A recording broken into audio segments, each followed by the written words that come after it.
The War of the Ring erupted across Middle-earth in the Third Age, from 3018 to 3019, yet not a single dragon stirs beneath its shadow. When the story needs its greatest monsters, Smaug is already dead and the skies are empty. But dragons once ruled as engines of war, forged by Morgoth himself. So if their fire built the legend, what really explains their extinction before Tolkien's trilogy? Is Smaug truly the last? The evidence changes everything. The War of the Ring unfolds in a single relentless sweep. 9 months decide the fate of Middle-earth. Sauron's forces cross the Anduin and launch their assault on Osgiliath on June 20th, 3018 of the Third Age. By the following March, the One Ring is destroyed at Mount Doom, ending the war on March 25th, 3019 of the Third Age. In this short span, armies clash across Gondor, Rohan, and the Shadow of Mordor, yet the skies remain empty. No dragon wings darken the fields of battle, and no ancient fire answers Sauron's call. The heart of the conflict beats far to the south, while the lands that once trembled at the names of Glaurung or Ancalagon lie silent and forgotten. Maps of the time show the action compressed into a narrow corridor: Minas Tirith, Helm's Deep, the Black Gate, while the vast northern wastes, once the breeding grounds of legends, are left untouched. Generations have passed since a dragon last threatened a kingdom. By the time Frodo and Sam cross into Mordor, the Age of Dragons has already faded into rumour. The tight window from 3018 to 3019 of the Third Age leaves no room for a new terror to rise from the north. The question hangs in the air. How did a world once shaped by dragonfire become a stage where even Sauron must wage war without them? The answer lies buried in the centuries before the Ring War, in wars and cataclysms that nearly erased dragons from the story altogether. Dragons in Middle-earth are not the stuff of ancient campfire tales or wandering folklore. Their story begins deep beneath the Black Towers of Angband, where Morgoth, the first Dark Lord, set out to craft living weapons. In the year 155 of the First Age, the first dragons were bred, not born, not discovered, but deliberately shaped in the dark as tools of terror. Morgoth's goal was clear: to break the strength of elves and men with a new kind of siege engine, one that could think, speak, and burn. The prototype was Glaurung. He stepped into the world in 260 of the First Age, not yet full-grown, but already a force that sent armies running. Unlike the dragons of old northern myths, Glaurung was not a symbol or a riddle keeper. He was a living weapon, bent to the will of his master.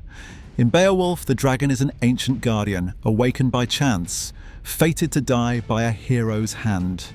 In Tolkien's world, the dragon is an act of war, a creature with a purpose, a lineage, and a command to destroy. This engineered origin set Tolkien's dragons apart from their mythic cousins. They did not lurk at the edge of the map waiting for fate to call. They were built for invasion, for conquest, and for fear. Glaurung's fire was not eternal. It was a product of design, and that design carried the seeds of both power and vulnerability. The dragons' role as weapons would make them targets in the wars that followed, and their fate would be tied to the fortunes of their creator.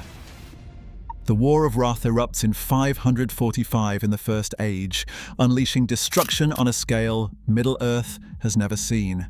Morgoth's armies are driven back fortress by fortress until he calls upon his deadliest creation for a final stand. Out of the shattered gates of Angband, Ancalagon the Black rises, vast, winged and wreathed in fire. Behind him, the sky fills with dragons, a last desperate counterattack meant to break the host of Valinor.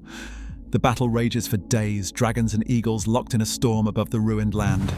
Eärendil, sailing his ship Vingulot through the air, hunts Ancalagon high above the clouds. Their clash shakes the world. When Ancalagon falls, his body crushes the towers of Thangor-Odrim, flattening Morgoth's greatest stronghold. The defeat is absolute. By the end of 587 in the First Age, nearly every dragon that once terrorized Beleriand lies dead. The Silmarillion records that only 2 dragons escaped the slaughter. The rest are lost with the sinking of Beleriand, their legacy drowned in the ruins of the First Age. In the aftermath, dragonfire becomes legend, and Middle-earth enters a new era, one where the terror of the skies has almost vanished. In the wake of the War of Wrath, the survivors of dragonkind vanished from the ruined lands of Beleriand and slipped northward, leaving behind a world that no longer trembled at their passing. The far reaches of Middle-earth, places like the Grey Mountains and the Withered Heath, became their new refuge, sealed off by distance and winter. These lands, bleak and seldom travelled, offered the isolation dragons needed to recover their numbers, far beyond the sight of elves and men. Over centuries, the Withered Heath grew infamous as a breeding ground where cold drakes and fire drakes alike found shelter among the broken peaks and frozen valleys.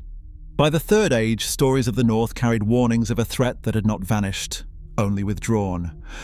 The Grey Mountains, or Ered Mithrin, marked the edge of the known world, a scorched borderland where the memory of dragonfire lingered in the stones and the snow.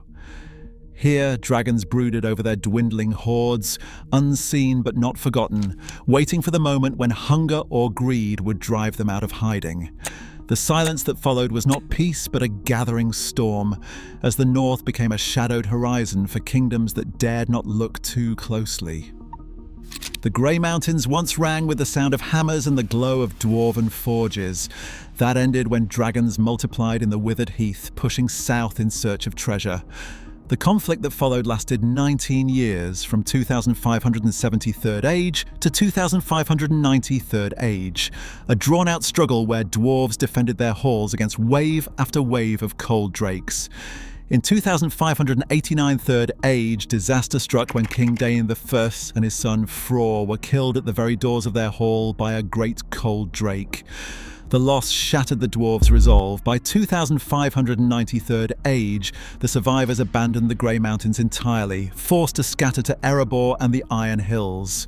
The cost was not just in lost homes and lives. Dragons, drawn to the hordes left behind, destroyed 4 of the 7 dwarven rings of power, rings that had once promised wealth and influence to their bearers. The dragons won the north, but the spoils were thin. With so many competing for what little treasure remained, the stage was set for a new kind of hunger, one that would soon draw the attention of a dragon unlike any before. Smaug arrives in the story like a thunderclap. In the year 2770 of the Third Age, he descends on Erebor, scattering dwarves and men in a single night of fire and ruin. For 171 years, Smaug rules the Lonely Mountain, coiled atop a horde that outshines anything left in the north. No other dragon dares challenge him. By the time he is slain in 2941, the north has lost its last great terror. Only 77 years separate Smaug's death from the War of the Ring, a blink in the lifespan of dragons, yet long enough for memory to fade and for rumours to go cold. But the story doesn't close with Smaug's fall. Gandalf, speaking in Rivendell, gives the faintest hint when he says there is not now any dragon left on Earth in which the old fire is hot enough. The words matter. Not now. Not with the old fire. In his letters, Tolkien refuses to declare dragons extinct, admitting in 1954 that he prefers to leave a few lingering in holes. Even before Smaug, the cold drake Scatha haunted the Grey Mountains, slain by Fram of the Eotheod sometime around the turn of the millennium. The records blur and the dates grow uncertain, but the pattern remains. As the ages pass, dragons dwindle, growing smaller, less dangerous, and finally slipping out of the world's main story. Smaug stands as the last dragon to matter, his shadow long, his kind not quite gone, but never again a force to shape the fate of kingdoms. Dragons may no longer shape Middle-earth's fate, but Tolkien's own words leave their shadow lingering just out of sight. As legends fade, the unknown endures. The real question is, how many stories remain untold just beyond the horizon? Sometimes the greatest monsters are the ones we never see.